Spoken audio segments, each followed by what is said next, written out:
I said, plug me in. I got stuff to talk about, damn it.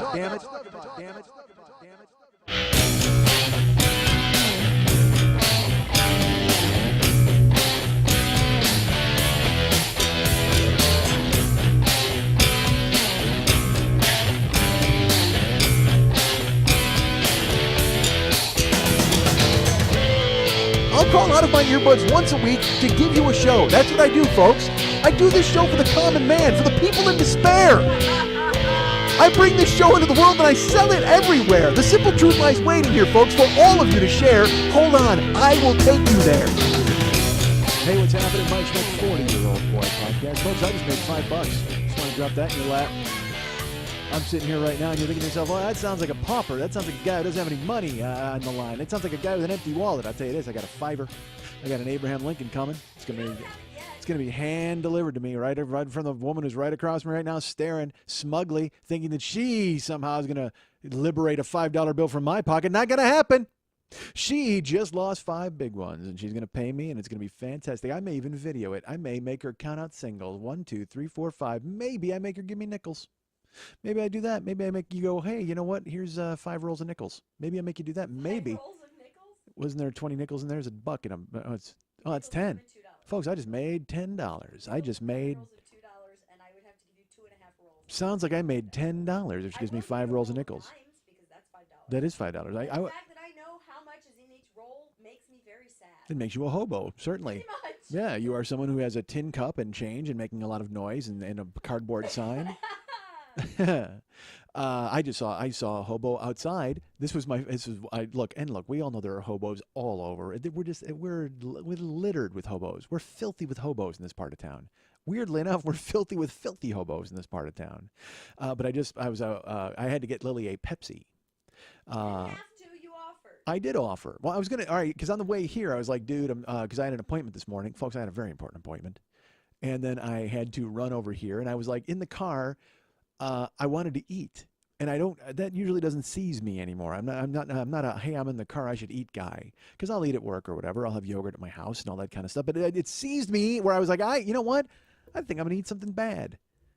This happened to me yesterday, too. I was in the car. I'm like, I'm going to eat something bad. You know what I did? I went and got a Chicago hot dog from Wiener Schnitzel and fucking inhaled it. Dude. I couldn't have been affected more by that hot dog if I had cooked it in a spoon and shot it in my fucking vein. I went to town on it. I fucking Lovelaced the shit out of that hot dog. I think it was like I love that Lovelaced is a verb. It is a goddamn verb. That's right. And so, but, you know, with all the things Linda did, I mean, it's really hard to kind of nail it down. I will tell you this. I did not fill the hot dog with Coca-Cola and then drink it out with a straw. I didn't do that. So take that out of your mind with what Linda did. I did not have sex with a dog while eating that hot dog. So that Lovelace is also out the window. And I did not have Gerard Damiano shove a gun in my mouth and make me do porn with that hot dog. He could have, because he was hitchhiking on the side of the road. I did not pick him up. But he had a cardboard sign and it said, "We'll hold gun to your head and force you to do porn for food." And I had food. I had a hot dog. I could have done it right then. But instead I chose to just fucking chomp it down, man. I decided to go to work. I went and got a Chicago dog. No peppers. And extra celery salt. And then I fucking just... You ever see that? Who is it? Is it Quiznos? And it goes on the commercial. That's what I did, man. I made the noise when I ate the fucking hot dog. I went to work. I mean, and driving, like I don't eat when I'm driving. Like I usually hated that. You know what? This is funny. I can't stand eating while driving. It's fucking stupid. But sometimes when you're driving, you have no choice. So when I would be coming home on the road from gigs, I would just have a fucking candy party. I would just buy like 10 candy bars and a fucking bunch and like 3 Cokes. And that's what would fuel me and get me home. But sometimes I'd want fast food, but I always want to sit in the fucking restaurant because I hate eating while driving because inevitably, here's why. I'm fat. I've been fat a long time. But I used to be like fucking retarded fat. I used to be like, holy God, what happened fat? I was that fat. So I never wanted to eat in the car because I knew ketchup would find my fat shirt and then everybody would go, "Ha ha, fatty, you ate ketchup at some point in your life." And it would look like I was a fucking horrible fat dude who had to hoard, like it looked like my cup holders were filled with ketchup. And I know it didn't, but in my brain, if I had any stain on my shirt or any food related nonsense, I knew that I was going to be pigeonholed as the fat guy who couldn't control himself. And so I always made sure I didn't eat in the car. I didn't want to do it. Can you hear that saw? Is that a saw? I don't know what the fuck that is. The oldest building in Hollywood is undergoing renovations outside, folks, and my producer stood up and closed a window It's not open. That's the sad part. we're wondering if that helped in some way. If that went ahead and It's not open. It's just loud. well, we still hear the saw. Yeah. All right. What if literally it went the whole show, and then when I walked out your door, I opened the door, and it was a guy, and he had a present for us? How great would that be? Like a podcasting present. Hello, and he just handed it to us. What if it was a listener? He camped up outside the oldest building in Hollywood, and he spent this whole time doing some sort of fucking Christo bullshit, and I went outside, and my car was wrapped in a 40-year-old boy banner. Oh my God, that'd be awesome. Dude, Christo is awesome. I remember it was funny when the Christo stuff happened. He did it in Chicago, too, and people were just like, this is pointless. This is stupid. And I'm like, this is fucking great. It's just a guy who put up a bunch of flags and shit, and everybody got to walk around and look at him. Then he took them down and put them away. And they're like, oh, this isn't art. This is just stupidity, or this is foolish. Dude, you do it. Get off Christo's back. I've invented a straw man here of people who don't like Christo. I certainly understand that. Nobody is bitching at Christo. I get that. But when it first happened, he did his little, I think he put flags. It was like over a 14-mile radius or whatever in Chicago or something, right? Didn't he like wrap the World Trade Center in aluminum foil? I mean, Christo did a bunch of crazy shit. He may not have done that. Although I wish he had. You know when he should have done that? September 10th. He does it on September 10th. The guy's flying with the planes, and they're like, dude, are you ready to crash this plane? And like, I don't know. I just see a couple of corn cobs in the middle of the city. That can't be the World Trade Center. They wrapped it up and put it away for the night. Take out the Empire State Building. That's what they do. And then we're all okay with that because that building's been around long enough. I probably shouldn't advocate terrorist attacks on the Empire State Building on a podcast. I'm going to go ahead and take that back. I withdraw that, ISIS. I know they listen. They don't really listen. They make their passengers listen. Passengers? What do they have, a bus? ISIS has a cab company. That's who they are. They're terrorists who also dabble in Uber. That's what Uber is in Iraq. It's ISIS. You have to set it up, and you have to pick your driver, and you got to rate him with 4 stars. You know what? I got to be honest with you. If you don't cut my head off, you're getting 5 stars. That's how I feel about the ISIS driver. If he doesn't behead me, that dude is getting 5 fucking stars. Who did I have that conversation with at work the other day? This guy was like, Miguel, who I work with, and he was like, hey, you see this video? And I'm like, dude, is somebody going to get murdered? I can't see it anymore. He's like, what do you mean? And I go, I haven't seen any beheadings in like forever. Like I refuse to watch it. He's like, what do you mean? I go, because I spent my whole life clicking on watch this. Like when someone says watch this, I do. And then inevitably it's like, hey, that guy drank drain cleaner. That's fucking awful. But I sat there and watched it. You know what I mean? It's just terrible. I don't. So he's like, here, watch this. And I go, what is it? And it was like a soccer video. So I'm like, all right, I'll watch a soccer video. That's fine. And then sure enough, guy gets his head cut off in the middle of a fucking soccer game. Well, you know what? It should, though. Honestly, it's a slow game. If you would behead a couple of guys during a soccer game, maybe it takes off in America. If you went ahead and cut off the head off one of the New York Cosmos, oh my God, I'm dating myself. That's from like 1980. You know, my friend Mike Scott and I made up Stratomatic Soccer. I know you don't care about that, but you know what's funny? I still have the cards. Like I could play Stratomatic. I bet if I saw Mike Scott tomorrow, first of all, he'd be astonished because he's got a family. But second of all, he would not be astonished. He'd be like, oh, dumb fuck Mike is here to play Stratomatic Soccer. And we would play. What does that even mean? There was a game called Stratomatic is a game company. And so they invented Stratomatic baseball, Stratomatic football, and Stratomatic hockey, you know, and basketball. And you would get cards. Oh my God. I haven't talked about this on here. I must have. Dude, Stratomatic was my religion growing up. It was absolutely, I fucking loved it. It was a game where it was a dice game, and you'd roll dice, and you had cards corresponding to players. So you would have every major league team, and you'd have the cards for all of their players, and they'd be done with a computer to where they'd have columns, and you'd roll like 1 small dice and 2 big dice. So the small dice was the first one, and then the 2 dice combined were the next. So if you rolled a 1-7, you'd look on his card 1-7 and go down, home run, and it was gone. And you're like, yay! And you make his little orange peg go around the bases and step on home plate and go to the little fake dugout. So that was a home run. But sometimes you'd hit catcher X, and then you had to consult. Whatever. I'm not going to explain how to play, but Oh, please do. why not? Couldn't be any worse than me telling ISIS to go ahead and pick me up and cut my head off. So Stratomatic, by the way, everybody right now, as I start to talk about Stratomatic, everybody's like, oh my God, where's my ISIS app? They're trying to order it to get their heads cut off. I can't possibly unhear this information. So Stratomatic baseball, I would play by myself because you could play it by yourself in your room. And dude, I would stay up all night and just play it with on TV on my little TV. On TV, you don't know what on TV is. But it was Night Owl was what I'd have on my TV. Night Owl was like the precursor of the internet. It was on all night long and it just ran a news feed of like AP and UPI and sports scores and stuff, and it played music. And so it would just be my little accompaniment on my little black and white TV in my room, down in my basement. And then I would play Stratomatic like all night long by myself. And I would keep score and have leagues, and I had, it was amazing. But then Mike Scott, go ahead, you got a question? You played a board game by yourself? Hours, More than one person? hours and hours and hours. Explains a fuck ton about you. Really? Yes. But good or bad? Both. See, because I mean, no, it was about statistics and it was about baseball. I owned it. I loved it so much. Well, it explains how and why you interact with people the way you do. And it explains how and why your mind is so well versed in understanding and comprehending data. Really? Yeah. Well, I will say that the baseball nerds who get the Moneyball guys who everybody makes fun of, they all grew up playing Strat. They just did, and so you learned the benefit of a platoon. Like you would have a righty and a lefty because their cards would be better against certain pitchers. So you would platoon guys. You just did it because it gave you a competitive advantage. And you'd watch the pros, and you'd be like, they always had, their shortstop had to hit leadoff, and then their second baseman had to bunt them over, and then they hoped to get a single. And you're like, no, man, it's better to walk and get home runs. It's like, this is really cool. And so in Stratomatic, there was a guy named Gene Tennis. This is fucking terrible, but Tennis, Tenace. Gene Tennis's card, like the first column was almost all solid walks.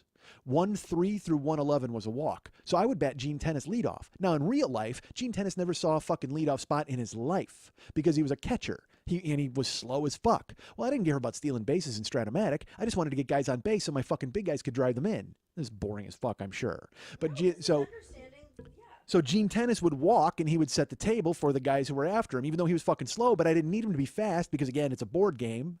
And it took a lot of that out of it. Nobody really held him on. Nobody tried to pick him off, that sort of thing. Right. So it took the speed element out of it, so I didn't have to worry about it, and you just built a lineup based on guys who could get on base, because that's how you scored the most runs. And then those guys grew up and took over fucking baseball. And it's a constant butting of heads between them and the scouts and them and the guys from the old guard who are just like, you know what, that guy's 6'2", I'll bet he can hit home runs. Well, that's not what it's about. There's a famous thing, it's in Moneyball, the good face. Scouts would have a thing called the good face, and they meant it. Like they would say, that guy's got a good face. Like, and that was like a point for him for baseball. Like he has a good face for baseball. What the fuck does that even mean? You know what a good face for baseball is? One that hasn't been hit by a baseball. That's it. That's the only thing you got to do. If your face gets hit, like right now, Giancarlo Stanton, best power hitter in the major leagues, bad face for baseball. You know why? Because he took a fucking fastball in the grill last year, and now he's got to wear a Darth Vader helmet at the plate. Yep. But that's what happens. So Stratomatic, dude, I would play it, and it was like a national holiday for me when the new cards would come out, because you would get the new cards and you would scout and you'd go over the teams. And I was in a league with like Mike Scott and Greg Simon and the Wendt brothers and all these dudes, and we would sit down and we would draft. Before fantasy baseball, I was doing drafts with Stratomatic guys. So I was taking these guys and building teams way back then. And it was always important to me to get the first pick so I could get Mike Schmidt. And if anybody got Mike Schmidt besides me, I'd be pissed and I'd be pouting, and I was a jerk because I was 13. But yeah, so we invented Stratomatic soccer. Mike Scott and I, we actually, that's kind of a stretch. Mike probably invented it, but I loved playing it. But he wrote everything down, and he wrote the cards out and all that stuff. And because we invented a game called just baseball card baseball. And we invented a chart of dice. It was our own version of Stratomatic, and you would just pull cards out of a hat and have to build a lineup out of it. And if you rolled a 7, it was a home run. If you rolled a 1, it was an out. It was, all that sort of thing. We did it that way. And that's where we came up with the hit by the pitch noise, and then the walk song, and then all these different things. Because whenever a guy would get hit by a pitch, you'd roll it. We did it in Strat 2. And you'd look down and you'd be like 3, 12, hit by the pitch. That's what we would do. And then the guy, his orange peg, would stagger down to first base because he's a little groggy from getting hit by the pitch. Then there was the walk song. Shit, you goddamn right we would. Why wouldn't you? You got the peg. He just got pegged. That peg got pegged. Different kind of pegging. Get your brains out of the gutter. You call sex pegging? No. There's a version of sex that's pegging. Oh, Don't tell me. You knew exactly what I was talking about. Don't give me a groan. You know what I'm talking about. Oh, I do now. For a brief moment, I didn't think my. Yeah, never mind. How do you know about these things? The Honey, internet. I have the internet. Yep. Uh, but I can tell you, I could not be less interested in pegging. All right, um, so we invented Stratomatic soccer, and like Giorgio Canaglia and Karl Heinz Granitza and all these dudes from when we were kids, and we'd wind up playing with the Chicago Sting, and so that's why when I said ISIS should behead a guy, I said the New York Cosmos, and that's how old I am because that was from the '80s. Because now New York has like, I don't know, the New York 7 or the New York 12 or whatever the fuck, which sounds like a terrorist organization in itself, but it turns out it's their soccer team. Like that's all these clubs are like sponsored by corporations and stuff, so they go ahead and name it like a different name, or they couldn't think of a name, so they went ahead and just named like the amount of people that they have on the pitch. They call it the pitch. Oh, the pitch. I love soccer. I love World Cup soccer. I don't give a fuck about like American soccer. I don't care that Seattle is playing Portland. I know Seattle has a great crowd and they have really fun excitement and a fun environment, but I can't. Give me Ecuador. You know what? If Seattle's playing Ecuador, I'm in. Then it's a bunch of excitement, and I get to root for a bunch of fucking gardeners out there kicking the ball around. Good, I'm in. Fantastic. No, everybody on the team's named Gardner. You didn't know that? Don't you know that about Ecuador? That's how they run their team. Yeah, I think so. That was quite a leap on your part. Good for you. No, but when the Nazis all fled Germany, they all went to Ecuador, and then they all took American names, and they named themselves Gardner, and then they sired a bunch of soccer players, and then the Gardner name just stuck. That's how it worked. So that's why I root for that team, essentially, because I like the offspring of Nazis winning the World Cup. I like the plan. I like the thought. That's what I want to have happen. Oh, my God. I can't tell you how often I watch the World Cup, and when Germany wins, I'm like, fuck, I'd rather fake Nazis win than real Nazis. And look, I don't want to paint all of Nazism with a swastika space-shaped brush. I don't want to do that. I'm sure you're all lovely people. Right, Pano? Pano knows. I've sold merchandise in Germany. I can't possibly be angry. And also, it says, I think it says 40-year-old boy, but I mean, it should say like the Liebsen-Zeitzen-year-old boy. Probably the word should be in German too, not just the number, I would imagine. I don't know if Liebsen-Zeitzen is 40. Not sure. This is 40. No, don't. Last week you dove into the keyboard and I lost you for like 90 minutes of the show, and the show was only 40 minutes long, which didn't help. Not true. You lost me for 2. You kept looking stuff up, and you're just like, oh my God, these Photoshops are terrible. And I'm like, well, eyes forward. I looked up one thing last week. A porno blowjob queen. Eyes front. That's what I say to you. Stop diving into your computer and talking on Facebook and telling them about curious stains. All right. You did that last week too. All right. So whenever I talk to Lily before the show, I'm always like talking, and then she's typing. And I'm like, what are you doing?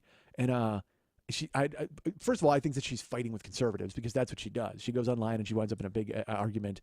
You know what I'm waiting for? I'm waiting for the day Lily and my brother Glenn have like a big showdown, and just literally the internet will implode upon itself because you guys will just go at it and not stop. Neither of you will stop. You will just fucking clamp your jaws like pit bulls on one another, and you'll be locked up and just kind of dancing around, and they'll literally, someone will have to turn a hose onto the internet because you guys will be so locked up. I don't fight. I don't argue. I carry on conversations with people online. Yes, and then my brother would carry on a conversation with you for 4 paragraphs, and then you'd send 4 more paragraphs, and then forget about it. There wouldn't be letters left for the rest of us to use. The entire population would be rendered mute, and our fingers would not be able to type anything because you guys would be using all of the letters and numbers in existence to go ahead and prove your point to one another. And my brother kills me. He's just like the craziest. He's just such a dichotomy. I mean, it's so odd when you go to his page. He's just like, Obama's a jerk. He's trying to take my guns, but here's my pierced nipples. It's like, what the fuck? What? I like Jesus. Jesus is the best, and I think we're all going to the kingdom of heaven. By the way, all of you gays should get married and have sex in the streets. I think it's fantastic. What? And there's nothing wrong with that. That's cool. Your whole life should be a lunch counter of beliefs. That's what it should be.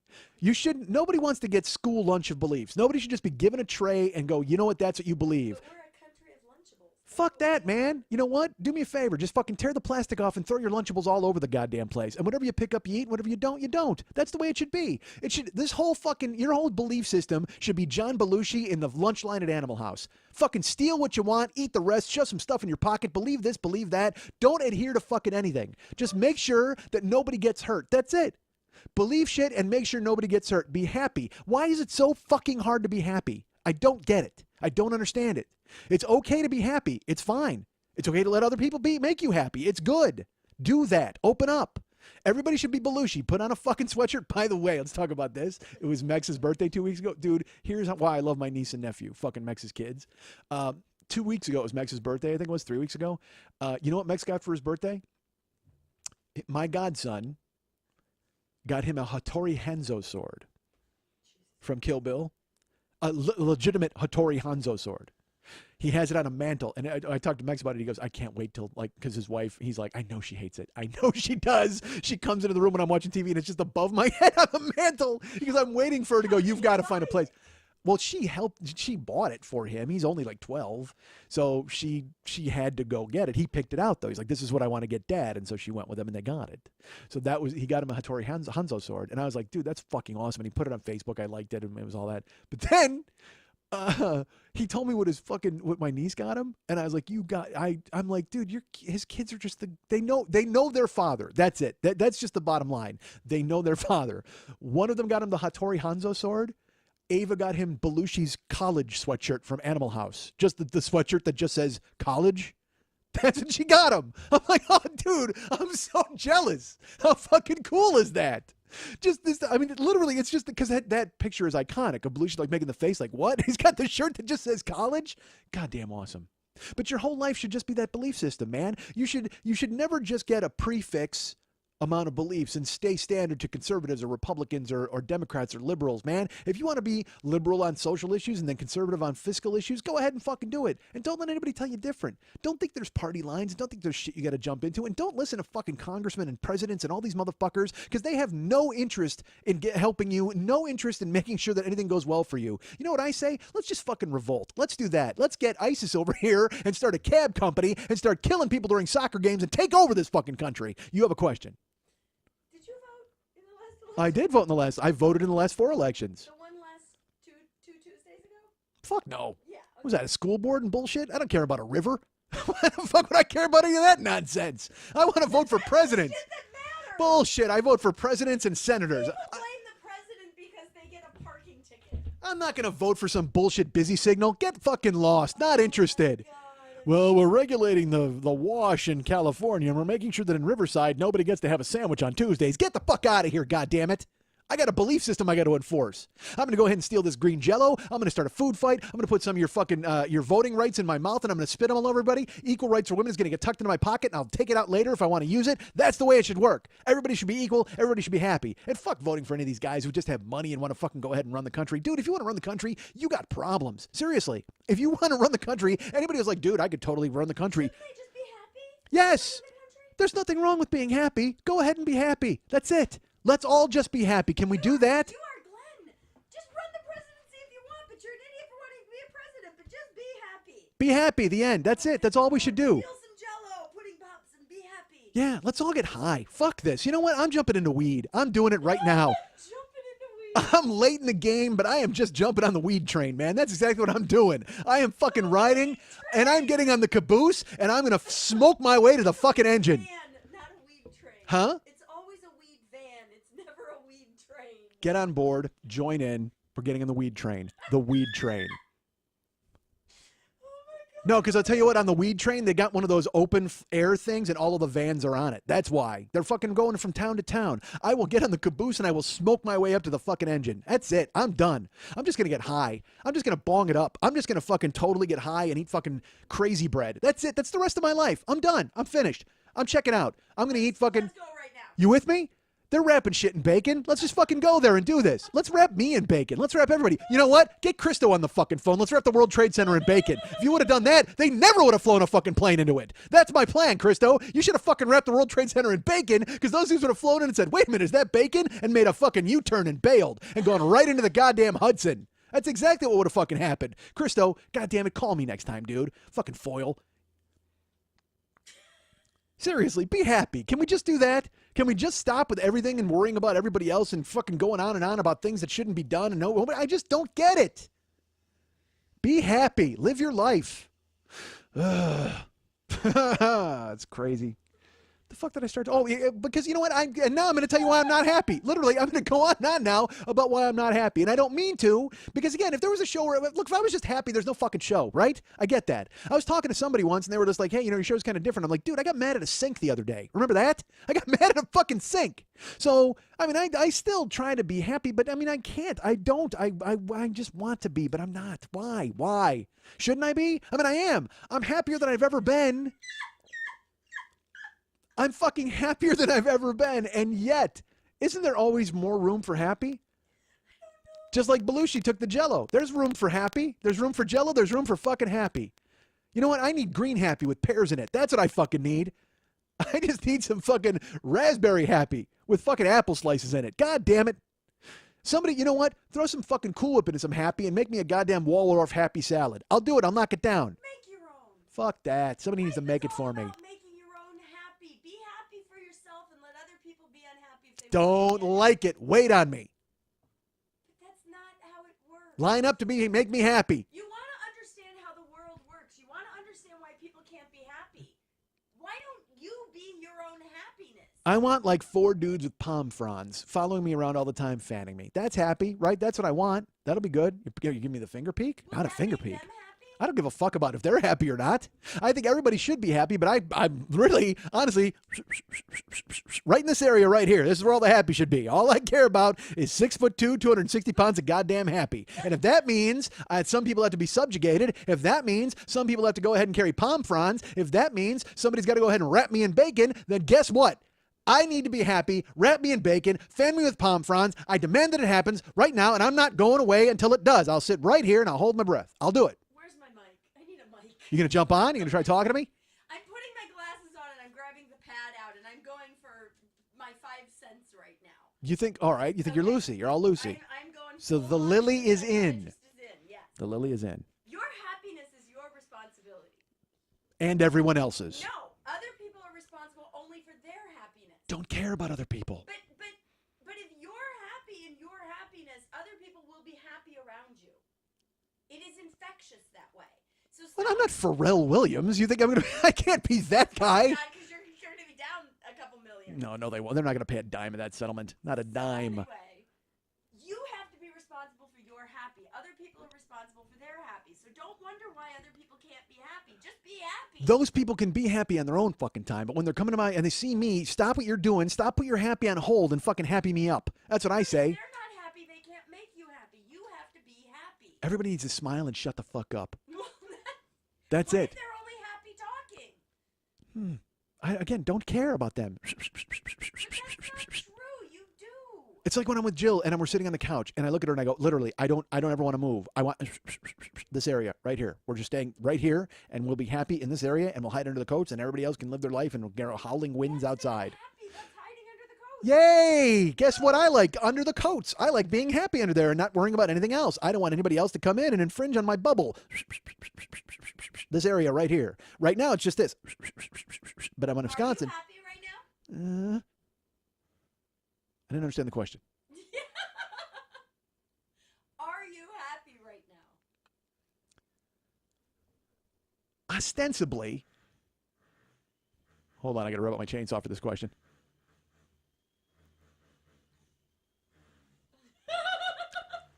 What if that was Morse code for I'm very happy? The guy outside is like, I'm tired of this discussion. What if I heard those dudes? What if that's Jackal outside and they've reunited for a show underneath your window? Oh, my God. I don't understand why you're not happy. Why can't you be happy? I want to be happy. Why can't right? you be happy? Well, I'm sort of happy. Why can't you be happy? Look, I'm happier now than I've ever been. But there could be more happiness. What would make you more happy? Everything. All I want to be is wanted. All I want is everything. Happiness isn't about what you want. Happiness is about being content with what you have. Well, then that's grim. That is a terrible turn of events. All right, then tell that to fucking Hobo Joe I saw today with a laptop. That was fucking awful. I was talking about him earlier. I didn't even get to it. There was a hobo sitting on the street by your house, and he's like, homeless, hungry, please help. He's working on a laptop. Ha, ha, ha. Spreadsheet for your fucking food consumption this week, you dick. Are you kidding me? Maybe he's trying to get a job, and he's doing applications online so he can get a job and get a house again. Doesn't make me happy. But it should, because he's trying. Do a jig. Do a dance. Do something. Stand up and do something. Earn some money. Taxes. Maybe he should. since my tax Oh, girl my has taxes for quit. food. If he did that, I'd bring him in. I'd hire him. I'd give him a sandwich. Be less concerned with others and only concerned with figuring out how to be content where you are. That's Because a then you lot can of be proactive in getting the things that you want. that's a lot of happiness. that's a lot of Zen bullshit, Oh, quite frankly. God. You and your motorcycle maintenance can take a fucking ride with that guy out there on the chopper. That guy out there on the chopper. It's vroom.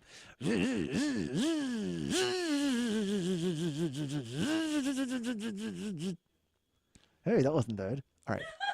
Oh, no, he's back. Yes, he's back. Did we name your mannequin, your puppet? What is his I name? don't think we don't have a name. He's got no name. He's the puppet with no name. They tried to hang him. Clint Eastwood shot the rope and he got away.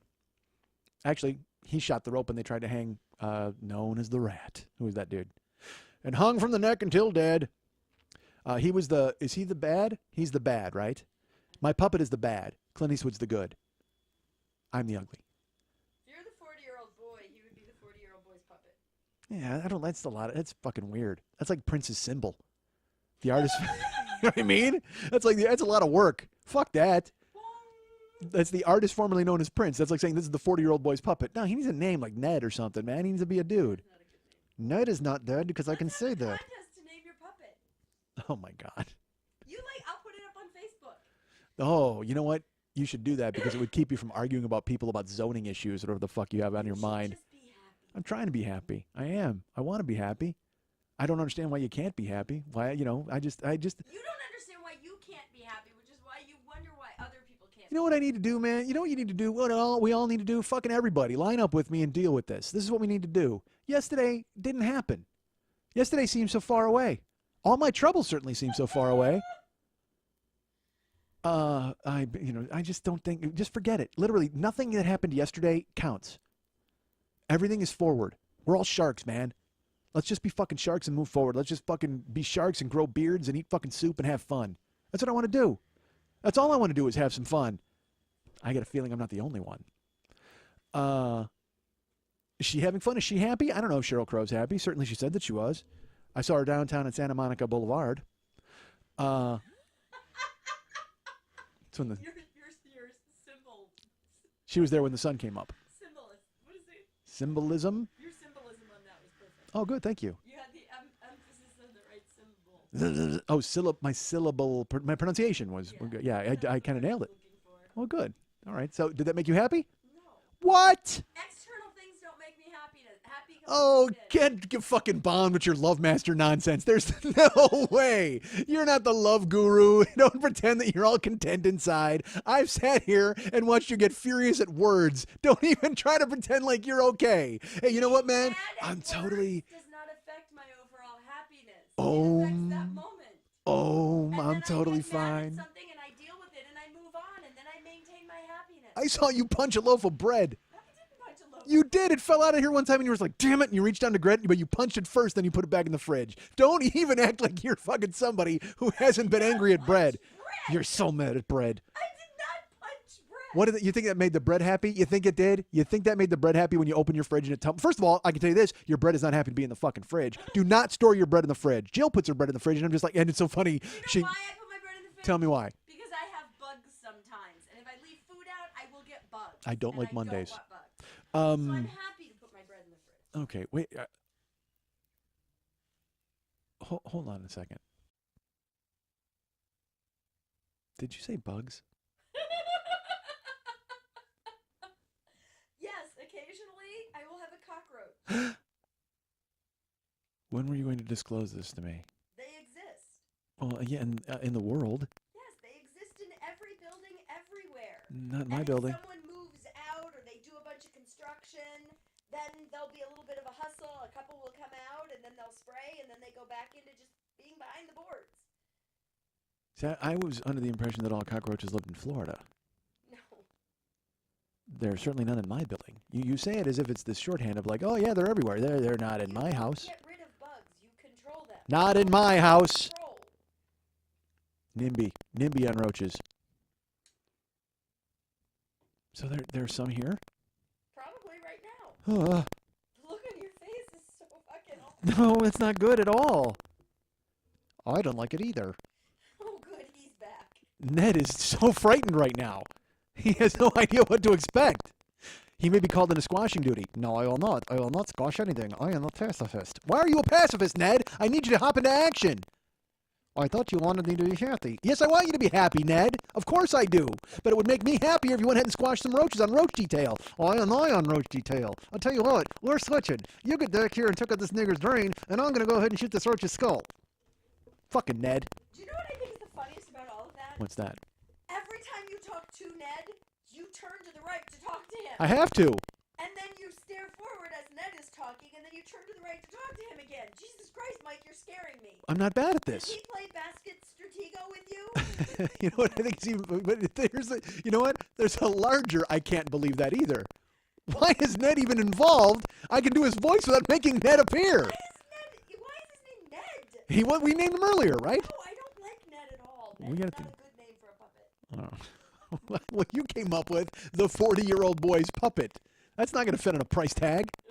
When we start marketing Ned and sending him off into the fucking wild, we start selling it like merch. When I make Mex create a fucking hand, like a cosmic cow, we'll have Ned. Dude, the 40-year-old boy and Ned, you don't pay to see that goddamn show? By the way, I've booked a live date. I'll tell you guys about it in a second. The 40-year-old boy and Ned? I might bring Ned. Please, Who knows? God, would you sell it for the 40-year-old boy and Ned? See, but the problem is, I don't know if Ned's busy that day. I'll be there. I have no idea if Ned can make the trip. Let me ask him. Yes? Hey, Ned, are you available that day? Listen, I haven't seen the dates just yet. I'll have to consult my planner. It's,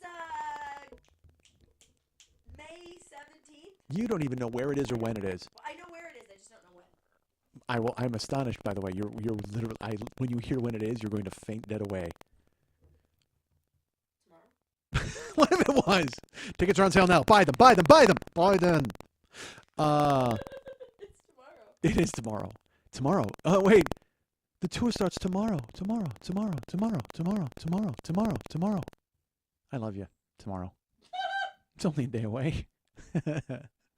Well, now I get it. Do I have to put rubber bands on my pant legs? Like, what's going to happen in here? Am I going to be overrun by vermin? This is terrifying. You know what? Where's my palm frond, guys? If Ned won't do it, I need these guys to squash some roaches with some palm fronds. How have I lived here or worked here for so long and that never happened? I don't even fucking. I think you're just boning with me now, man. Fucking, you're just trying to get in my head. Because you know what? You don't want me to be happy. So you know that if I'm constantly in perpetual fear of bugs, you know what? You're going reverse. You think the fact that that might be bugs here, but since I don't see them, I should be happy. Like I should always be happy. But you've fucking outfoxed yourself because now I'm bamboozled and horrified by the constant impending doom of roaches. They may lurk out and fucking take me apart. You're sounding like there's an infestation like Joe's apartment. Yes. No, it's occasionally there'll be a bug. See, but Joe's apartment, they had personality. They were didn't they talk and So stuff? do I. They all have top hats and they pull rabbits out of them. I'm in. I have the coolest cockroaches in town. Wow. I might be in now. Things might change. That if they put on a floor show, if you had roaches that come out like a flea circus, but you had like a roach magic show, oh, that doesn't sound right. Flea circus sounds a lot more attractive, but roach magic show does not sound good at all. Pulling a rat out of a hat also is not very exciting. Well, if you're a roach, you can't do that. You got to pull out a smaller bug. You pull a roly-poly out of a hat. No, you don't. Yeah, you do. But he's like a little ball, like a little melon. He's all rolled up. Then you put him back in the hat. Then you put it on, and he disappears. Then you put some water in some rice, and then you eat the rice because you're a roach and you're disgustingly dirty and you climb into a wall. Ugh.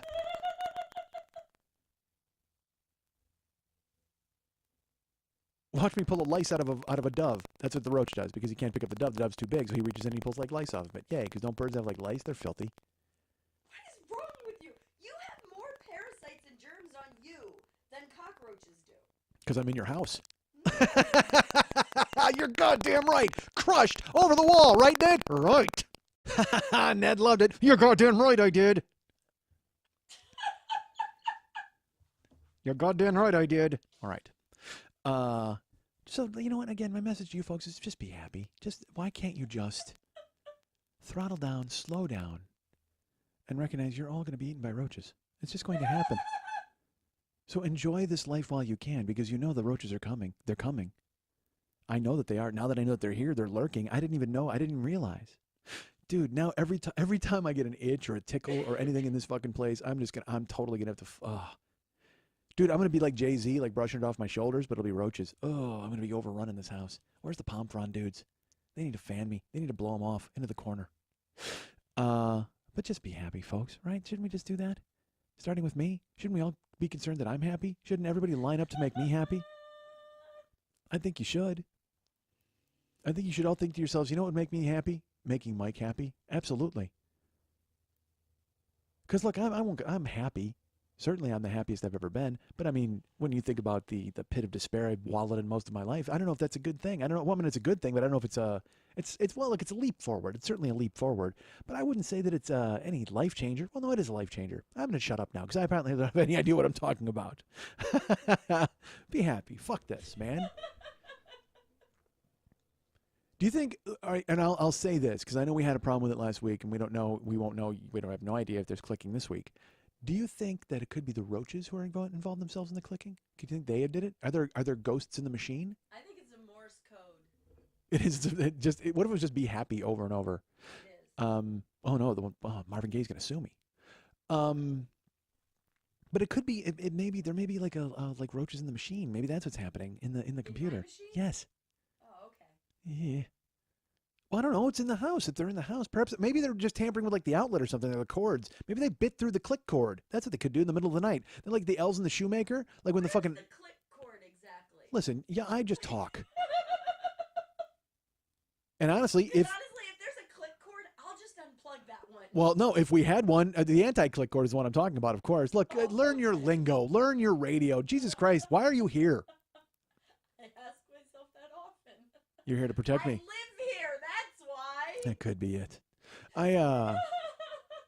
But honestly, man, maybe they're doing it. Maybe they did. If there's a click cord, maybe they bit through it. That's the thing. In the middle of the night, they bit through the anti-click cord. Maybe they were sent, dude, you know what? They were sent by podcast networks to kind of silence this voice, this independent voice. We're keeping it indie with Mike Schmidt, but they've sent the killer roaches to come and eat our anti-click cord. Now all of a sudden you guys are like, I got to turn them out in droves because you can't listen to the show. Because I'll be honest, I have no idea what's happening this week. We never know. It's this fucking mystery because I don't get to hear the show as I'm doing it. I just do the show, and then later on when Lily does it, she's like, hey, by the way, it sounds like you're being shot at by Tommy guns the entire fucking middle hour. And I'm like, and that's one of the reasons why I've been keeping the show short, because it's this race against time to see if, to outrace the now the roach clicks. Now that I know that the roaches are the ones who are doing all the fucking damage. But it's like I'm just being followed by weirdness, man. I was gonna tell you, this happened to me like a couple weeks ago. Dudes. I get to my house, apartment, and I put my key in the door. This is the fucking weirdest thing. I was coming home. I came home in between shifts, was it, or from the gym? I don't remember when the fuck it was. But I put my key in the door of my apartment, and it's daytime. It's nice. It's gorgeous here. It's like, fucking 75 degrees with a breeze like it always is. That's why all the roaches live here. They left Florida. It's too humid. They came here. So I put a key in the door, and I opened up my front door, and I just hear I hear a glass breaking. And I mean, it was fucking loud, like weird loud. It sounded like someone threw a glass against a wall, quite frankly. It was one of the loudest fucking smashes. And I was like, I jumped. And I know it was my house because fucking nobody's in there. So it had to be one of my neighbors, which is even weirder because it was crazy loud. So I kind of was like, well, I don't know what the fuck's going on. I'm hoping my neighbors are having because, fucking Lou the racist bartender screams and yells and swears. Maybe he fucking threw a rocks glass against the wall. I have no idea. All I know is I got to my house. I go into the kitchen and I emptied my cooler out, and I went to get some colder water, and I went to the computer really quick because I had to check my email, and then I had my regular mail and I went through that, and then I had to use the restroom. So I got up and I go into the restroom, and I take a step into the restroom and I hear and I look down and I'm stepping on glass. Like with my shoe on, I crunched it. The floor is covered in glass. And I'm like, what the fuck? And I look over, in the sink, there's glass all over the sink and the bassinet, or whatever the fuck it is, like the little counterpart of the sink. And I look up. One of the light bulbs in my, because I have a makeup mirror kind of, and they're big round light bulbs. There's like 5 of them that go across. Well, I look up, there's 4 of them. And in my head, I went, well, how did a light bulb fall? It fell out of the wall and smashed on the sink. And I'm like, how the fuck does a light bulb fall out of the wall? That doesn't make any sense. until I looked closer. Like, first of all, I immediately got out and I grabbed a broom because I had to sweep up the glass on the floor. Because, dude, you don't want broken glass on your bathroom floor. Jesus fucking Christ. Honestly, it's just the only place worse would be on your toilet seat. Honestly, when you think about it. Ow. But broken glass on the bathroom floor, because I'm only barefoot in the bathroom. I step out into shoes because I don't like being barefoot anyway. But that's my safe place. That's the place where I can shed shoes and socks and go ahead and be myself, be a barefoot boy. I can do that in the bathroom. I'm fine with it. But anywhere else, fuck that. Shoo me up. So I needed to clean it up. I get the broom and the dustpan and I clean it up. Then I go to find out why it fell, and I look up. Dudes, the fucking light bulb didn't fall out of the thing because the bottom part, the screw part, is still screwed into the receptacle, the power receptacle. So what happened? Dude, my light bulb fucking exploded all over my bathroom. I mean, I was finding glass in the bathtub. I mean, it shot all over the place. There was glass in the hallway. You say this as if you are well versed in the art of exploding light bulbs. They happen. Why? They overheat, a filament blows, and the whole thing goes because the gas expands. But it was off, man. I had them off. Why would it be off? Why would there be any filament expanding anyway? Then there was some sort of pressure when you opened the front door that went like this against the bulb.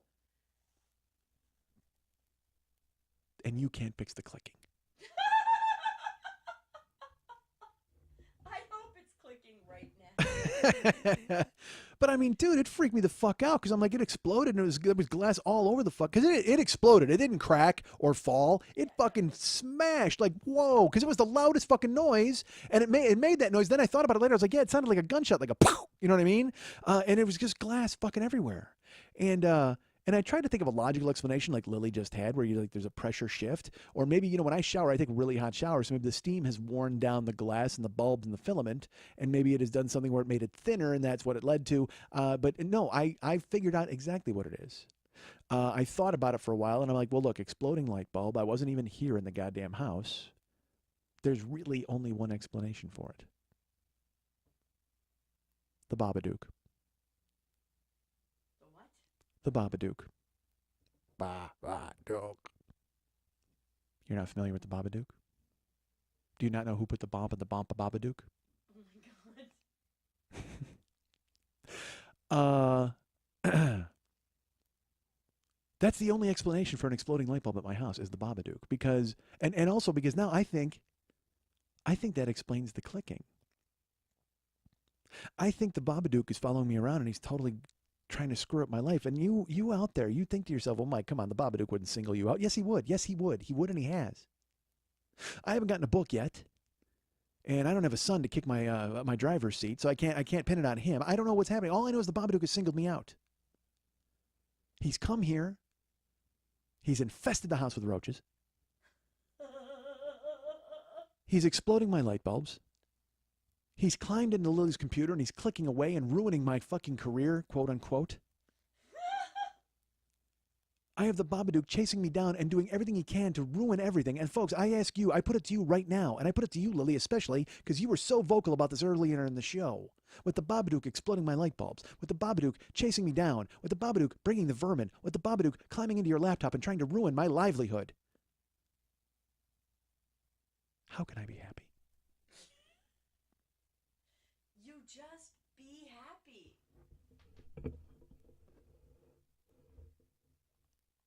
Easier said than done. You don't have a Babadook trailing you and ruining everything you do. When I saw that movie in my head, I thought, that's my life. I think maybe I've had a Babadook since I was a kid. I played Stratomatic Babadook with me and Mike Scott. That's what happened, goddammit. I let him into my life. When you take a pentagram and you draw chalk on the goddamn door and you're like, hey, Babadook, that's what happens, man. And he follows you around for the rest of your life. Do you really want to understand happiness? Okay, Confucius. Enlighten me. Do you know why people become religious? Really quick, before you do that, are you going to crack open all the cookies or just the one? All of them. All right. Tell me. Do you know why people become religious? Because they need something to cling to. Because they need something that they can feel safe. So if they believe that there's a man in the sky that ultimately is looking out for them, and if they make good choices, ultimately good things will happen to them, they can cope. It's people who constantly question, why does this happen? Why does that happen? Why does this happen to me? That are constantly unhappy. Shit didn't happen to you. Something caused a light bulb to explode and you swept it up and you move on. Or you go, why is my bathroom a mess now? And why did I have to deal with glass? And why is this? Because you were trying to find out why something bad happened to you. A light bulb exploded. Clean it up and move on. Be happy. It didn't explode while you were in there and cut your entire face open. Be happy. You guys can get me at mike@MikeSchmidtComedy.com. You guys can be my friends at Facebook.com/the40year-old-boy. You can follow me at Twitter.com/the40year-old-boy. Our friend David Hernandez does all of the artwork and the music for this show. You can find him at Facebook.com/DavidMaxHernandez. Or if you'd like to go ahead and hire him to do some work for you or check out previous work he's done in the past, go to artbydmh.com, ARTBYDMH.com. He does all sorts of incredible work. You can hire him to do stuff for you, or like I said, see some other stuff that he might have that you might want to buy, but check it out right there at artbydmh.com. And the producer of this show is our good friend Lily Von Stupp. You can find her at Facebook.com/Lily Von Stupp. You can follow her at several different Twitter accounts, Twitter.com/Lily Von Stupp, Twitter.com/MNTs, and Twitter.com/Hollywood BQ Fest. But if you'd like to write her a personal note and find out why she wouldn't let me blame everything on the Babadook, you can get her at Lily at burlesque411.com. That's Lily, Lili, at burlesque411.com.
Blackbird singing in the dead of night.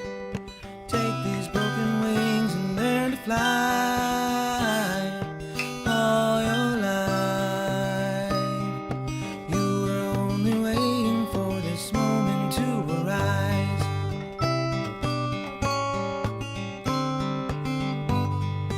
Blackbird singing in the dead of night. Take these sunken eyes and learn to see.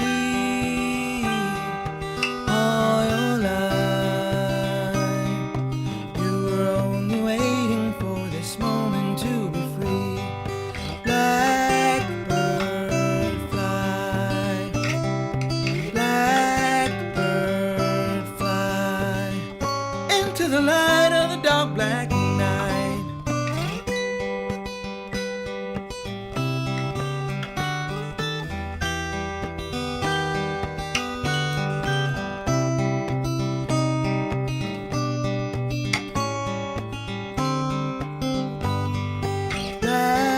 Blackbird fly, blackbird fly, into the light of the dark black night.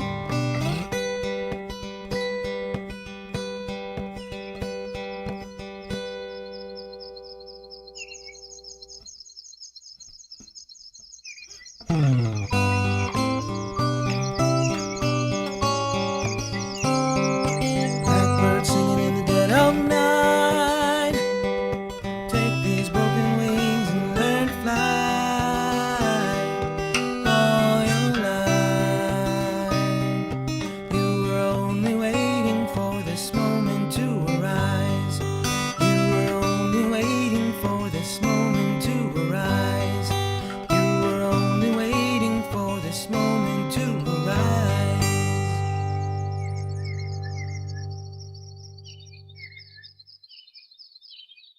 Want to tell you, dude, I almost went, hey, what's happening? I swear to God, I got a little thrown off there at the end. I thought we were opening the show again.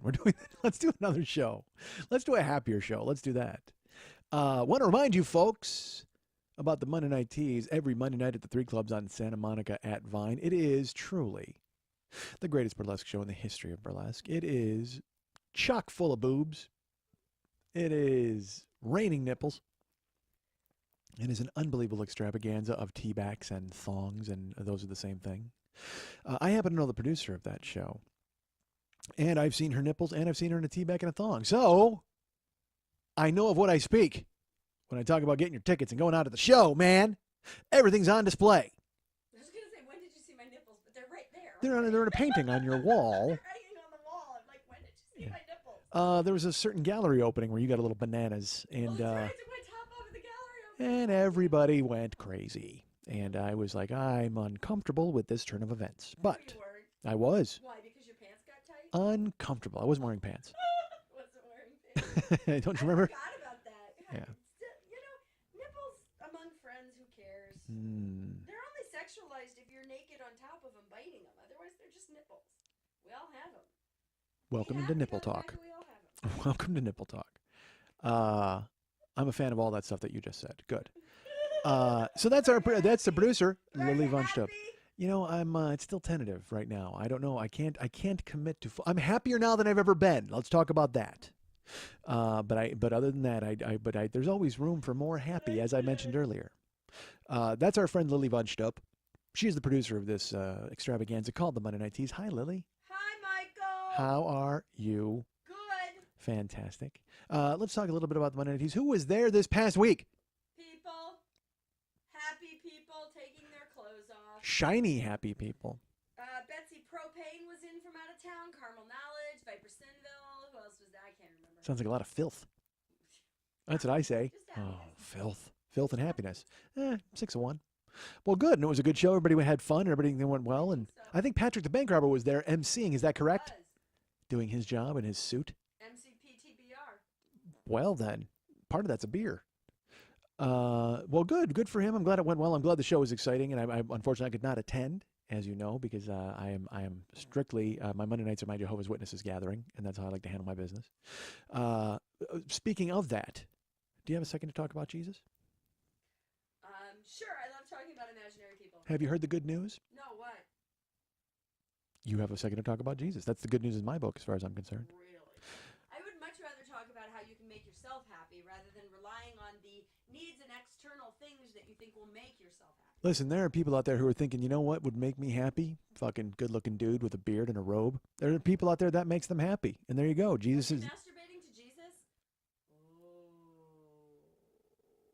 I don't care if it rains or freezes, long as I can masturbate with a plastic Jesus.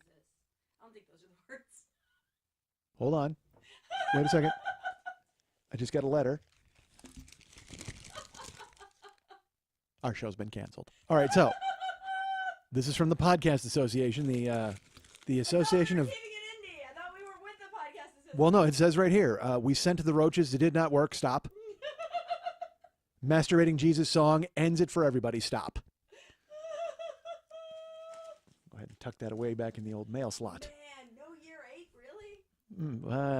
It's a coin flip at this point. Oh, at year 8, we all masturbate. Hold on. Getting another letter. It says Why here, am I even talking on the podcast? canceled again. Unbelievable. Unprecedented to be canceled twice in the span of 90 seconds, but we were. Put this back in the mail slot. We have a slot with all I of your say mail. we go pirate if we can't be indie. Well, with the clicking, who the fuck knows? We don't have proper equipment as it is. I mean, we may be. You know what? That's not even clicking. We did go pirate. That's me walking around with a fucking peg leg as I talk. God damn it. What the fuck happened to this show? It used to be beautiful. You used to produce. I used to talk. You used to laugh. I used to be funny. And now what the fuck happened? Mex used to paint. He used to do songs. And now everything's gone to fucking hell. I got to call him. And he's got to call you. You got to call me. We used to be a three-headed monster. Now we're all independent. We split off like an amoeba. Fuck this. Let's get together, man. Let's make a goddamn sandwich. Let's get me in the middle and sandwich me up. Let's be happy and make this podcast what it used to be. Let's fucking ride. Let's hop on our fucking podcasting unicorn and fucking ride, damn it. Let's get on a moth and fly and fucking kill people from the sky. Let's rain down fire and brimstone on everyone out there in their earbuds. Let's fucking just go ahead and collide in everyone's heads like a pair of fucking chopsticks driven in there by Chinese nationalists. Let's fucking destroy your eardrums. Let's take these people out from the ground up. Let's fucking leave scorched earth. Let's just fucking destroy everyone. Leave them laying in their fucking pits with earbuds, fucking not knowing what to do, laughing themselves to goddamn death. Let's do this, right? Me, you, and David, three-headed monster. That's the way it should be. Let's take care of business. You know what? I'll fucking go. We'll take your head off like fucking ISIS. Let's call an ISIS taxi, an ISIS Uber. They'll fucking take you for a ride, cut your head off. We'll sew it to one shoulder. They'll go pick up Max. They'll cut his head off, sew it to the other shoulder. True three-headed monster. Fucking Rosie Greer style, man. Ray Milland style, man. Incredible two-headed monster? No, fucking three-headed podcast monster. I'll talk, you'll talk, he'll draw. We'll do the whole fucking thing. He'll work my hands. Everything will be perfect. Let's fucking do this, man. I'm tired of it. I'm tired of sitting back. Fucking chains are off. I'm going ahead and trying to do this the best that I possibly can. Fuck clicking. Clicking trying to hold me back. Clicking trying to change my show. Clicking trying to go ahead and fucking get in my head and invest in me. Fuck my peg leg. I'm taking it off. That's probably going to help the clicking, by the way. Wrestling with the fucking microphone stand. I really wish you would have just turned the mic off. It would have made me laugh really hard. Are you done? Yeah, I'm probably done. Okay, next week's going to be good at the I'm excited. as well. All right. Who's going to be there? People. People. I'm doing something. You ever see that Kids in the Hall? Hey, what are you doing? I'm doing something. Something with people. But I'm crushing your head. God damn, the Kids in the Hall are fucking hysterical. They're touring. Kids in the Hall are on the road, man, doing business. You're crushing my head? Don't crush my head. I'll fight you off. Did you ever see that one when he ran into the other guy? And he was, that's when he's there in that's when the guy goes by on the fucking bike. And then he says, bike messenger, two-wheeled warrior, trying to carve out a living with your two-wheeled knife. It's so fucking gorgeous the way it's written. And then Kevin McDonald goes, I'm pinching her face. I'm crushing her. I'm pinching her face. Fucking Kids in the Hall, awesome. Mr. Show, awesome. So much awesome out there. You know what I got? I got a fucking Tommy gun over my voice as I yell about fucking people sewing heads to my shoulders. Jesus Christ. I used to be someone in this town. I was never anyone in this town. So who's there at the fancy show? Does it really matter? It totally matters. People. You keep saying that, and I think Matt Finish is going to be do you there. not want to plug? Like if I bore you by asking, But I want you to be happy. it has nothing to do with the plugs. I just want you happy. That's all. Well, I want to be happy too. I'm happier now than I've ever been in my entire life. That's fantastic. But there's always. Buy a ticket come Monday. It's going to be great. Did you tell me to buy a ticket? No, I'm telling people. Okay. Buy a ticket come Monday. It's going to be great. I'm You telling don't people. really need to know who's going to be there. You just show up because you know it's going to be great. We dominate Mondays. Yeah, it's for 10 years now. Yeah. You've never been dark, No, we've been dark 3 times. but bought out. Yeah. Yeah, but I mean, it was you still did the thing you were supposed to do. Yes, I mean, I'm laid up with knee surgery. We still have a show. We're there. We are entertainers. We are top-notch, amazing entertainers there to just... You are a constant in the LA firmament. Well, that sounds like a... We're top 5. We're top 10 by the local newspapers. Be very They have careful. write-ups about us. Be very careful you do not put pressure on your LA firmament because it will explode in your bathroom. International websites have said we're one of the top destinations in LA for fun. I mean, we're highly... People on Yelp love us. People off Yelp love us. They just don't know they can go do a Yelp review. International, she We are says. international. We're world famous. We have international performers. We're fucking amazing. So come out to the Monday Night Teas and see all of these things that she's telling you right now. And I'm telling you this, there's plenty of verbs in action. You may get love-laced while you're there. Who knows, man? Who knows? That is not true. Could happen. Well, you don't know who's coming to the show. I'm not saying by the performers. There may be somebody in the crowd. Okay, well, that's better. Yeah, it could happen. So come on out to the Monday Night Teas and having a fantastic time. Have an unbelievable extravaganza. Buy tickets. You can go to brownpapertickets.com and pick up tickets there by putting in Lily Von Stupp's name or Monday Night Teas and get all the tickets for the upcoming events and find them and go ahead and buy them now. You can also go to facebook.com/Monday Night Teas and become a friend and a fan and get pictures and nudies from the past and the future. And that'll be exciting. You'll know about what you missed, but you'll see what's coming up so you won't miss it again. And that'll be thrilling for you and everybody else. So become a friend at facebook.com/Monday Night Teas. Remember, Art by DMH exists. That's our good friend David Mex Hernandez. And he has all of his artwork available for purchase, or he will do custom stuff for you if you contact him and get him involved. Although right now he's kind of holed up in the cat house taking care of business. I don't want to say with what, but some of you may already know. Our friend Ryan Dirks does all of the web stuff for this fantastic show. He puts it all together. He takes care of business. He maintains MikeSchmidtComedy.com. You can find him at Facebook.com/Ryan Dirks, or you can go to RyanDirks.littleprofiles.com, right? Or is it RyanDirks/littleprofiles.com? I'm bad at plugs. But he's one of those things. He's our good friend Ryan Dirks, and you can check him out because he does all of our web stuff. If you go to MikeSchmidtComedy.com, which is maintained very ably by our good friend Ryan Dirks, have I mentioned him? You can go, and there's plenty of pages there. You can donate to the show. On every page, there's a little Schmitty with his pocket turned out. It's you can click on him and give money to the show, and you can actually subscribe to the show if you'd like. You can give a one-time donation, or you can give $2 a month, $5 a month, $10 a month, or $25 a month. All of it is cycled right back into my pocket. I wanted to pretend like it was fixing the clicking or something, but I couldn't possibly. So I needed to live. I needed to live, folks. That's my point. So thank you for anybody who has donated and donate in the future. We will take your money and run. Go to the Joe Business page at MikeSchmidtComedy.com. There's all sorts of cool stuff there. We got stuff for sale. We got Tweaked Audio. Our affiliation with them is never ending. I don't know until Bruce writes me and says, hey, it ended. Then we'll be like, wow, that never-ending affiliation just got nipped in the bud. We've got all sorts of things there. We got the Yurt Dirt Dirt shirt, which is available. No men's larges, no men's mediums, but we got women's sizes and men's sizes available for you to pick up at a discount price. We're blowing them out, folks, because we're cleaning out my apartment and getting everything out of the goddamn door. So those are available. And, I may have another use for those T-shirts a little later. Maybe I'll tell you about that in just a second. But the other things that we have at the site, we've got the Big Angry CD, which you can write on. Or no, you can't write on it. Maybe you can write on it if you want. But you'll want to read the liner notes and look at the devastating artwork as done by my good friend David Hernandez.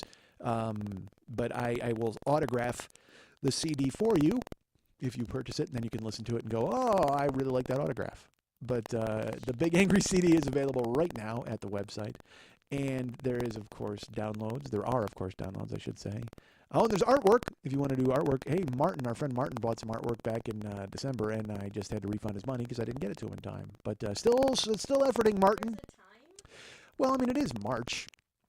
You would think that I was able to get it, but it's just the logistics of the artwork. I contact David, and he has to sign it, and then he sends it to us, and then we sign it, and then we send it to whomever bought it. And then that person has to come back here to Los Angeles, and then we got to sign it again, and then they have to drive over to Chicago and have Mex sign it again. It's a mess, is my point. Everybody's signing, everybody's traveling. There's so many different things. But we still offer the artwork, and it's a great deal. It's amazing. You get it, it's signed by all three of us, the guy who painted it, the woman who produced it, and the guy who talks. But just recognize that there is kind of it's a procedure that I'm still trying to work out the logistics on. But so artwork is available, and the download sets, year 1, year 2, year 3, year 4, year 5, year 6 of the show are available. And they are available, let's see, how are they available? Independently. Or you can buy them as a part of the Reservoir Schmidt Dogs box set. That's right. That's how we deal with that. And so those are available. And also don't forget Schmidt Alive 2 is available, which is a video-audio combination package of me at the Los Angeles Podcast Festival from 2014. And there may or may not be broken furniture involved. So check it out and see. Who knows? I can't tell you for sure. I don't want to tell you for sure. I shouldn't tell you for sure. But I will tell you this. I mentioned earlier there may be a different use for my T-shirts, for the Yurt Dirt Dirt shirts. Well, I sell them online, and then I send them out to you. I mail them. They go wherever you want them, Germany or Saudi Arabia or Canada or even America if you choose to buy one here. But I can tell you this. Have you ever thought about being in the same room with me and buying a T-shirt directly from me as I spoke to you? That sounds exciting, right? That sounds like something you'd want to do. First of all, being in a room with me sounds exciting. That alone has got to send you spiraling off into fucking space, just spinning off this planet like fucking Pluto. You're like, God damn it, I can be in the same room as Mike Schmidt? You can. But then to be able to buy a shirt or listen to me talk, all of that neat stuff. Because again, like I said, Schmidt Alive 2, you can see what I'm like in a live environment. You can check me out and go, hey, that's that guy talking. But if you want to be in the room when a guy like me is talking like that, you know what? I'm going to give you something to talk about. That's right. I'm going to Bonnie rate you motherfuckers. May 16th, Saturday night. Space 55 in Phoenix, Arizona.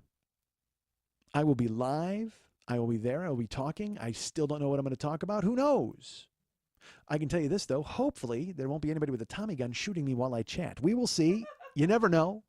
But tickets are available now at Brown Paper Tickets. If you put in Mike Schmidt or 40-year-old boy, you will find tickets available for me May 16th, Saturday night, May 16th at Space 55 in Phoenix, Arizona. I can tell you it's a small space. It has I think it's only got like 50 seats because I like to go intimate. I like to go small.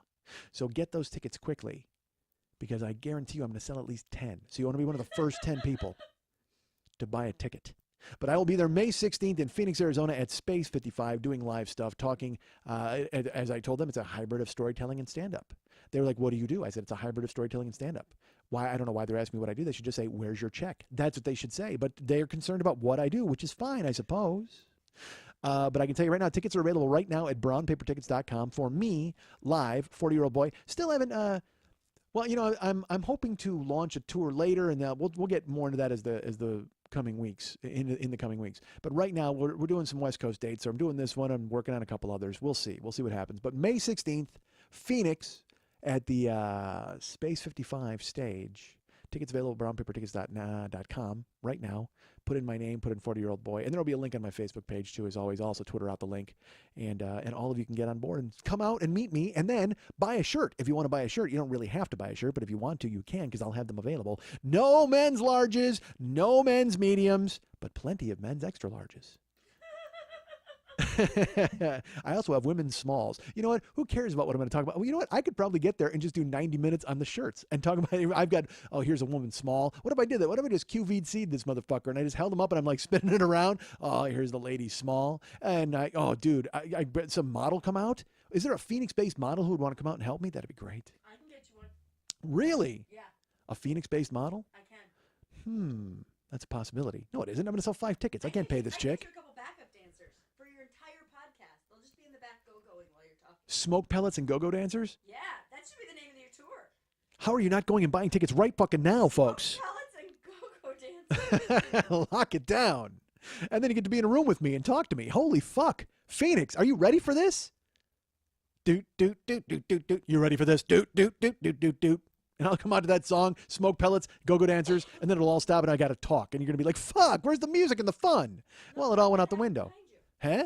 Just let it all happen behind you. Go-Go Dancers? Go-go dancers. So I should just stand at the microphone and sign it like in a pose? Like, just what if I just came out and Stu looked for like 90 minutes? How great would that be? That works. Just fucking Stu look at the microphone while the Go-Go Dancers go-go dance and the smoke dissipated. And then that fucking, y'all ready for this? I'll just play jock jams. I'll just play the CD jock jams on a loop. I'll play it over and over and just stand at the microphone while the smoke fucking clears and those girls go-go dance and I just stare into the distance. And then I'll get like a Skrillex remix of fucking Skrillex. I don't know, man. It's just like I hear all these songs and because I mean, I don't know, maybe Skrillex wasn't the first guy, but he was the first guy I heard do that kind of fucking weird dub stuff. And so then whenever I hear it, I just go, is this Skrillex? Because I'm an old grandfather. Is this Skrillex? This must be Skrillex. No, it isn't. It's DJ somebody else. You know what I mean? He's really good, by the way, DJ somebody else. I don't mind his work. He's no Skrillex.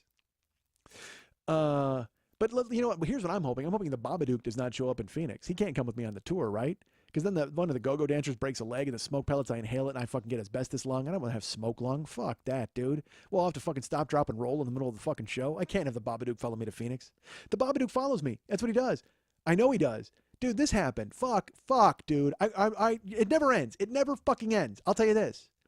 I'm at work and then I leave work. So I'm on the break in between because when you work a double, you get a couple of hours between. So I got to run some errands, man. I got to go out. I got to go get some gas. And then I got to go to the bank. And then I got to go sit for like 90 minutes and ponder why the fuck my life has fallen to the point where I got to hide in a parking lot and wait for my next shift to start at 47. Jesus fucking Christ.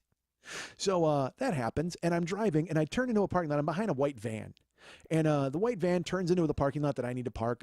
And so it turns in and I turn in and I'm behind the white van. So then the white van turns left and there's no exit where they turned. And so there's a brick wall essentially because they were trying to jump the light is what they were trying to do. Right. So they needed to go one more exit over, but instead they get to this brick wall. So I'm right behind them. Okay.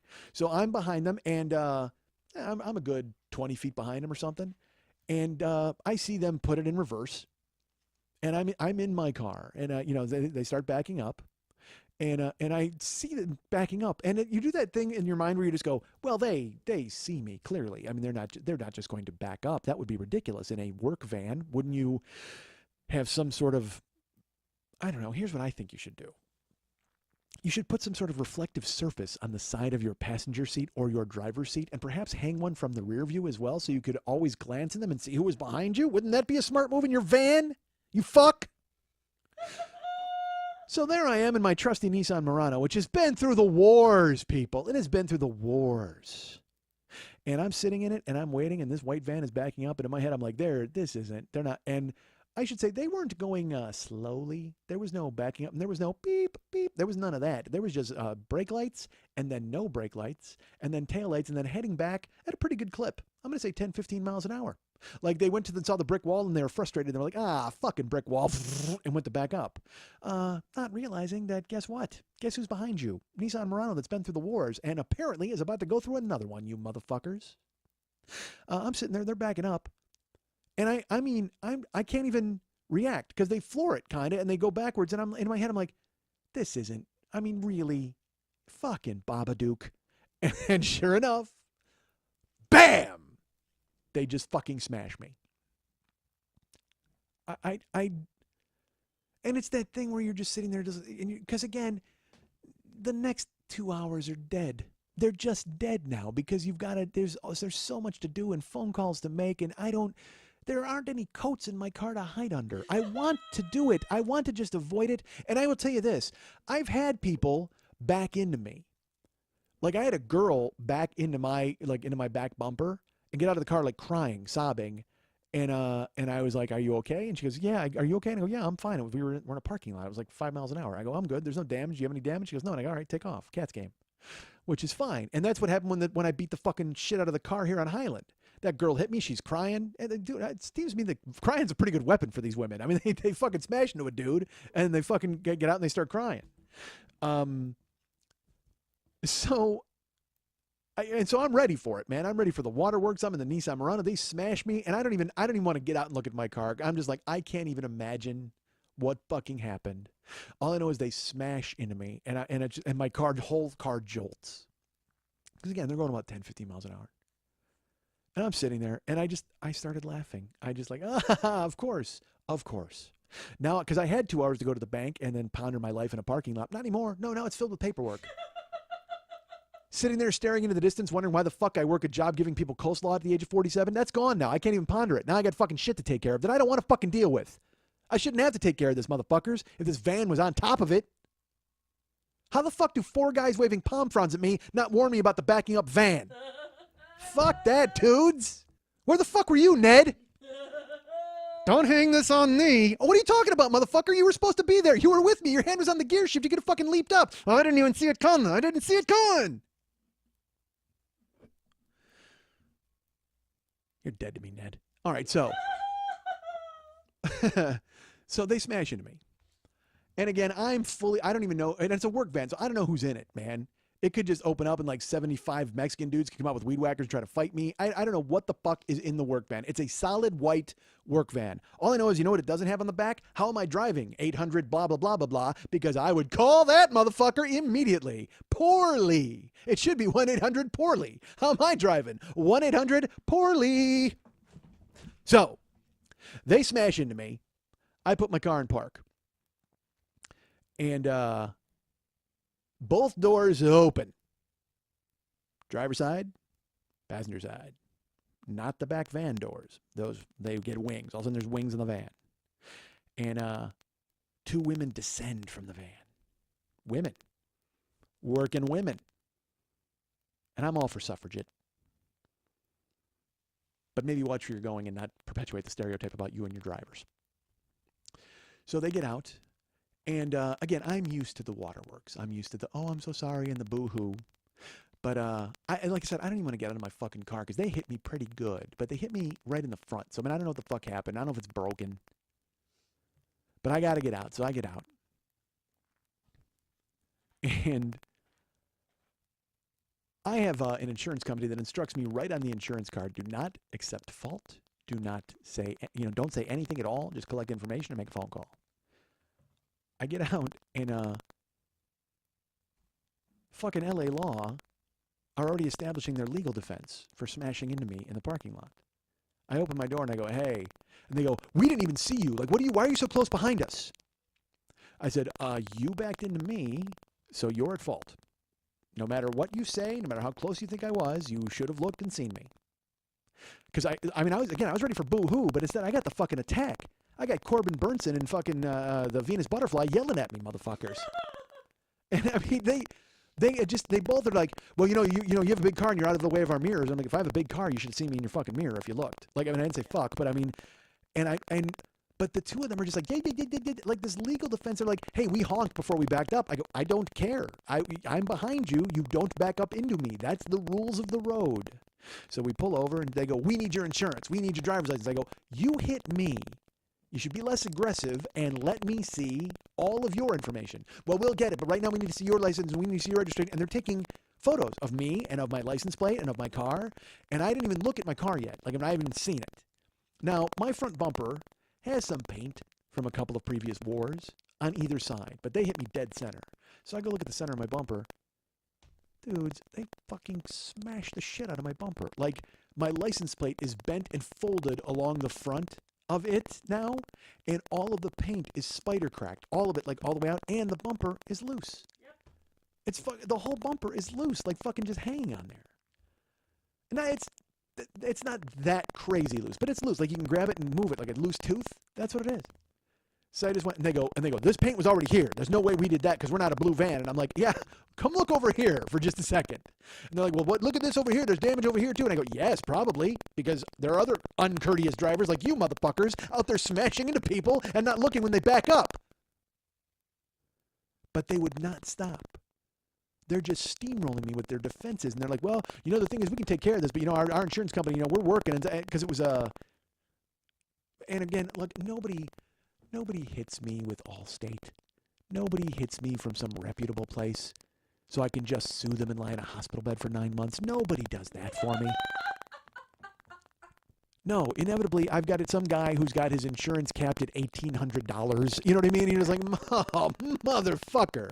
So sure enough, they're driving a van, and it's like a non-profit. I don't want to give the name of it, but it's like, of course, it's like, I think the name Mission and the word God were somewhere in there, and I'm like, oh, God, why aren't you from the Vatican? I would clean you motherfuckers out. Are you kidding me? I would just have you bring me like a handful of gold doubloons and the Ark of the Covenant, and we'd be done. That would be fine. Seriously. I just like, fuck, why can't those people hit me? Why can't the fucking, if you got word mission and the word Jesus in there, then why can't you be from like the actual fucking guys who like Jesus and not just some knockoff dudes who are trying to profit on poor people? Motherfucker. You're non-profit. Great. I just got railroaded by a fucking van full of paperback books that people gave away they don't want. Fuck this. Why can't a rich dude hit me? Why can't a fucking Tesla just blindside me and knock me into a guardrail so I can pretend to be in a coma for a year? That'd be great. And just wake up and swim in a Scrooge McDuck pool of fucking cash. But no, I gotta hit by these hobos driving a fucking white van delivering off-size pants to the poor. Fuck you. Jesus Christ. So they start with their legal defense. The two of them are and she gives me finally her license. I take a picture of their van, and they're like, there's no damage on the van. We don't really see much damage on your car. I go, I don't care what you see. Honestly, you know what? I care about what you didn't see. That was my fucking car in your goddamn mirror. So I was so tired of it. Because again, I had to look like I just must have been exhaling so much. I was just this weird, just like, it doesn't matter. If you backed up into me, you're at fault. It doesn't matter that you honked your horn. I didn't even hear it, but it doesn't matter because you don't smash into cars. Your horn is not a hey, get out of the way device. You're not a child. Did you actually say that? Yes. Your horn is Not a get out of the way device. I literally, because I wanted to go, hey, it's not like a bell on your bike where a little puppy has to scurry out of your fucking way. Zing, zing, zing, zing. No, motherfucker. You're operating a vehicle. Granted, that vehicle is full of fucking wood plasterboard that someone gave away that they don't want anymore, and bed bugs. A van full of bed bugs hit me. That's all it is. It was a van full of bed bugs. They're fucking coming for me. It's the Babadook. I'm telling you. Fuck me, man. So should we pull over and I take the fucking pictures and I do all this and then they're like, I'm on the phone with my insurance company, and they're getting in their van and leaving. And I'm like, hold on, I need to make sure that I've got everything I need. And they're like, well, you took all the pictures. We took our pictures. We're fine. And I said, well, I need to know your insurance company. And they go, oh. And they get out of the van. They hadn't given me their insurance company. They let me take pictures of their fucking licenses. And by the way, no idea why the passenger gave me her license. Like, literally no clue. She held it out, and I'm like, oh, I guess snap a photo of that too. Why not? Hey, you guys want to get a couple together? Why not? Let's do that. There's a photo op. Let's have some fun. White van. But fine, she gets out and she gives me her insurance card. And again, like I said, man, mission of God van hits me. It's never anybody from fucking IBM in their van. It's not the Microsoft van or the Apple van that smashes into you and has to pay. No, it's fucking Jesus fucking and hand-me-downs. And then they hand me their insurance card. And it's just got like salsa stains on it. I mean, it's just all fucking terrible. And all right, I don't want to say exactly what it is, but it's something like this. Delaware Trust Limited Insurance and Iron Core. You know what I mean? Like, I know exactly what it is. And I was like, my attorney. Dude, I just looked at it and I'm like, oh my, who is this? Like, what a mess. So I take the picture of that. I have to take 2 pictures because the name is so long, it actually goes off the card around my hand. I mean, it's just that terrible. And I'm like, all right, snip, snap. This is me ruining everything. Clip, clop. Hate you and your van. And I fucking, so then they get their stuff and they hop in the car and I'm talking to my insurance company and these guys just bail. They just fucking take off. And I even said to the guy, I'm like, oh, jeez, they're fleeing the interview. They're fleeing the interview. Did they laugh? Yeah, maybe. Maybe they didn't know what the fuck I was talking about. Of course they didn't laugh. So I literally, so I said that and I go, they're leaving me here. They go, do you have their insurance card? Do you have their license? Yes. And I go, all right. They go, that's fine. So the guy's like, and again, my insurance company, I like them. I've been with them a long time, but they still have to go through the speech. And I was like, I don't need the fucking speech. I know you're here for my best interest and you want me to relax and you hope everything is okay and that my baby isn't hurt. And it's just like, dude, let's just do this. I'm in a parking lot. I shouldn't be here. I shouldn't be anywhere. If I'm going to be in a parking lot again, I should just be staring into the sun wondering why I'm not dead. That's what we should fucking do. I should just be trying to avoid the Babadook. So he starts to run down all the shit that I got to do. And then I give him the name of the insurance company. He goes, oh. He goes, well, yeah, you can go ahead and call them. And they should take care of it. And I go, wait a minute. What, dude, what? And he goes, what? And I go, why do I have to call them? He goes, well, you call them to tell them what happened. And they're going to want to record you and talk. And I go, yeah, but can't you guys do that? Don't you call the other insurance company? Don't you work for me because I pay you? I mean, doesn't that make sense? And he's like, well, did you want us to call for you? I said, yeah, I don't want to talk to anybody ever. I didn't want to talk to you. Am I going to get a Pepsi shower? You okay? All right, good. But I didn't want to talk to him either. And so I said, he's like, all right, well, he goes, the thing is, it causes more steps. Like if you call them now, you can get it out of the way because we might not get to it for like a week. I'm like, why? He goes, we got to assign a claim number. We got to assign a guy. He goes, here's what you can do. You can take your car and get it fixed and pay your deductible. And then we'll handle it with them afterwards and we'll get them. I go, dude, no. I go, they smashed into me. They backed into me. They're paying for everything, like everything.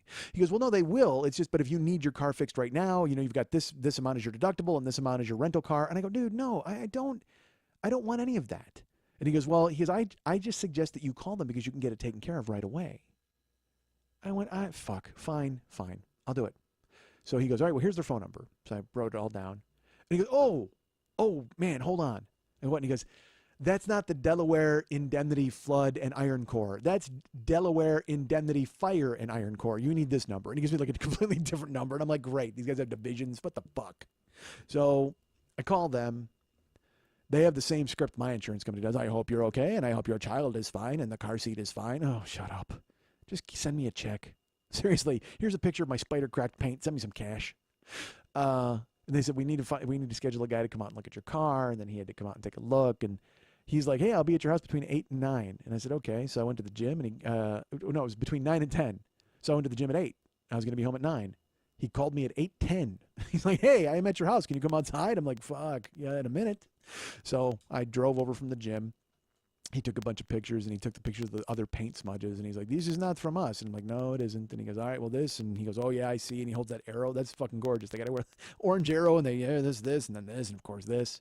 And then he went around and he looked at the rest of the car to look for damage, which is weird because I wasn't even saying there's any that you should worry about. And so I get an email with an estimate. And I think I read it properly. But it's, the estimate is, it seemed high to me, but then when I tell people about it, they go, that's light. But it also doesn't really include labor. But the thing that interests me more is, and again, I'm not a representative of the Delaware Iron Core Fidelity Fund and Flood and Fire Limited, whatever the fuck. But if I read the paperwork properly, they're just going to cut me a check. And I can bring, he said, we're sending a check to Mike Schmidt and with all of my information, and then you just go get it fixed if you want. That's what I read. Here's what they're hoping. You're not going to fix it based on the other problems on the car. I see.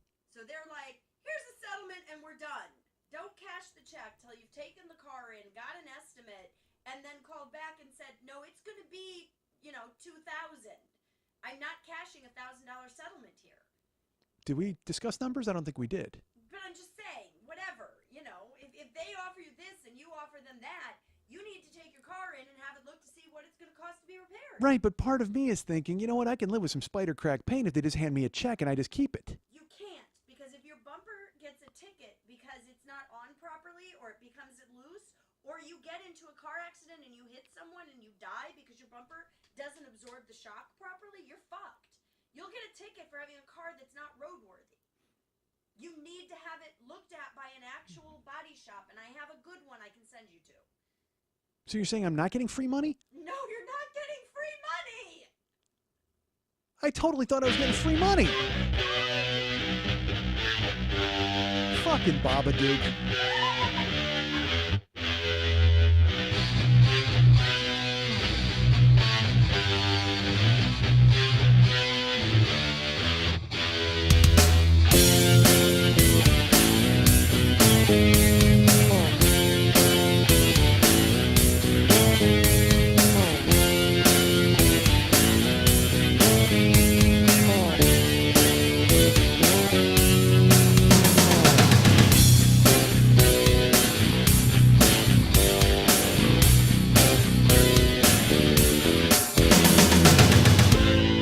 This show is not surgical at all. You know what it is? Actually, it's surgery. This show is surgery performed with a helicopter. That's what it is. It's like there's no delicate knife strokes and there's no intricate cuts. It is just a fucking guy getting tossed into a propeller and there's blood and guts and viscera all over the goddamn place. But eventually, we'll get his liver out. It's gonna happen.